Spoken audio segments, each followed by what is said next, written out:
My name is Andrew Gurza. I'm 39, live in downtown Toronto. I live with spastic quadriplegic cerebral palsy, and I'm a disability awareness consultant. There are so many myths and misconceptions when it comes to sex and sexuality and disability. The primary one being that we can't have sex, that we don't want to have sex, that if you have sex with me, you're going to be my caregiver, that if you have sex with me, you're going to hurt me, because I'm disabled, automatically I can't consent to sex. There's a whole gambit of myths and misconceptions, for sure. The misconceptions around intimacy are so big around sex and disability because people are afraid of it. They don't think it's going to happen to them. They don't think that, like, oh no, a disabled person must be so sad all the time, they can't want to have sex or intimacy. And so, like, the way I handle the misconception is through humor.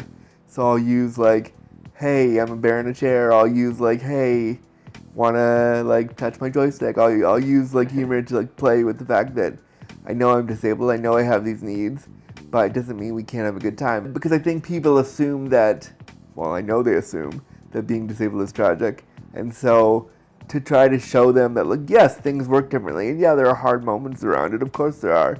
But it doesn't mean that I don't want intimacy and I don't deserve it. It means that, like, I just have to do it differently.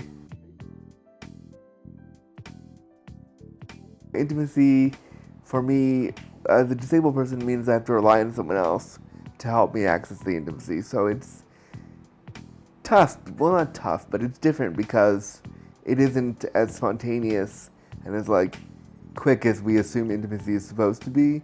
It's a lot more control, a lot more discussed. There's a lot more discussion about what has to happen before I actually can engage in the intimacy. So in terms of spontaneity, I just switch it around. I'm like, how sexy would it be if you could plan out your intimacy or your connection with somebody, and, like, to have a plan. Like, when I see somebody, we usually set a day and a time, and so, like, I know on Saturday at 2 I get to have intimacy. Like, that's kind of hot. And so instead of relying on, oh wow, it had to be this spontaneous thing, it's like, oh no, I get to, like, set it up to be this fun, intimate moment.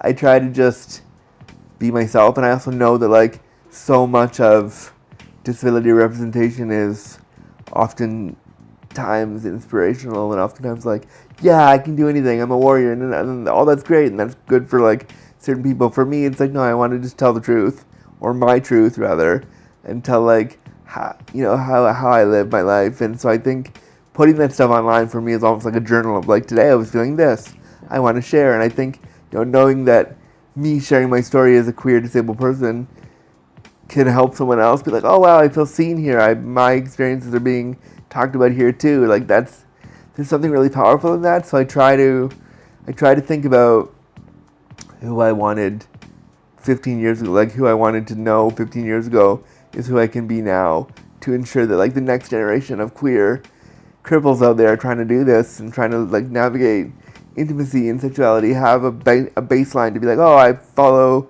Andrew Gurza, or I follow others like him, and so now I feel seen.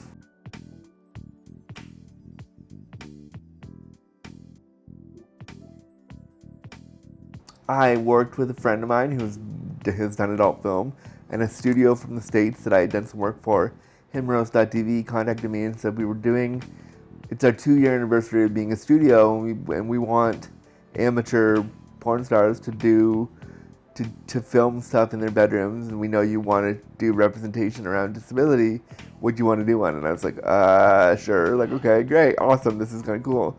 Because I've been working in sexuality and disability for years at that point, talking about how we need representation of disability in adult film, and I was like, wow, this opportunity, like, fell in my lap.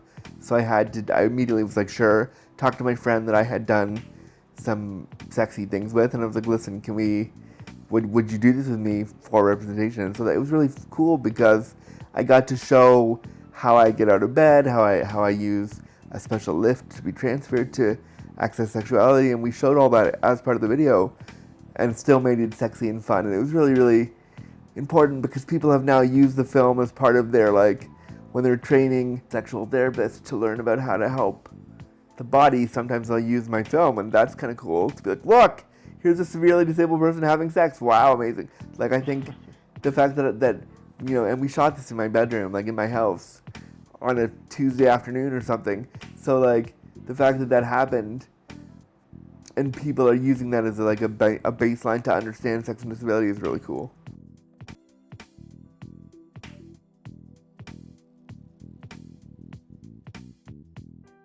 About 7 or 8 years ago now, I lost the ability to self-pleasure because of the spasticity in my hands.